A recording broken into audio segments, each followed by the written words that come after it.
பிதா எனக்குள் வாசமாய் இருக்கிறார், பிதா எனக்குள் நற்கிரியை துவக்கியிருக்கிறார். பிதாவின் சிருஷ்டிப்பிலும் அவருடைய வார்த்தையின் சிருஷ்டிப்பை நான் புரிந்து கொண்டேன்.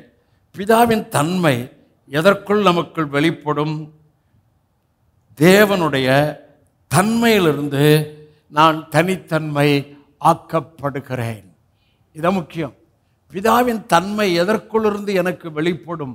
தேவனுடைய தன்மையிலிருந்து தான் எனக்குள்ளிருந்து அவருடைய தனித்தன்மை உலகம் அறிகிற அளவிலே ராஜ்யங்கள், அதிகாரங்கள், கர்த்தத்துவங்கள் அறிகிற அளவில் அவருடைய தன்மை எனக்குள் புரிந்து அவருடைய தன்மையிலே வாழ்கிற வாழ்வுக்கு நான் கிருபை கேட்டு அவருடைய தன்மையிலே வாழ வாழ உங்களை உடையாளத்துக்கு உலகத்திற்கு அவருடைய பிள்ளையாய் பிரமிப்பாய் பிரம்மாண்டமாய் ஆசீர்வாதமாய் அற்புதமாய் பெரும் காற்றாய் பூமி அதிர்ச்சியாய் பூகம்பமாய் ஹோலி ஸ்பிரிட் சுனாமியாய் உங்களை என்னை உலகம் முழுவதற்கும் அடையாளம் காட்டுகிறார். மறுபடியும் சொல்கின்றேன், உங்கள் தனித்தன்மை உங்களுக்குள் இருக்கிற கிறிஸ்துவுக்குள் புதிய சிருஷ்டிக்குள் இருக்கிறது. நீங்கள் கிறிஸ்துவின் தன்மை, அதான் முக்கியம். நீங்கள் தனித்தன்மை, அதை விட தன்மை, நான் கிறிஸ்துவின் தன்மை.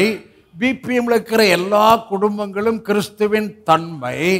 கிறிஸ்துவின் தன்மையில் எது எல்லாம் இல்லையோ அது எனக்குள்ள இல்லை, இருக்கக்கூடாது. அது என்னை மோதி பார்க்குது, முட்டி பார்க்குது, டெஸ்ட் பண்ணி பார்க்குது.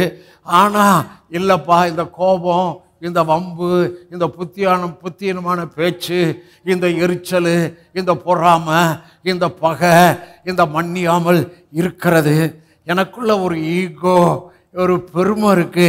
இது எல்லாம் அவருடையதல்லப்பா.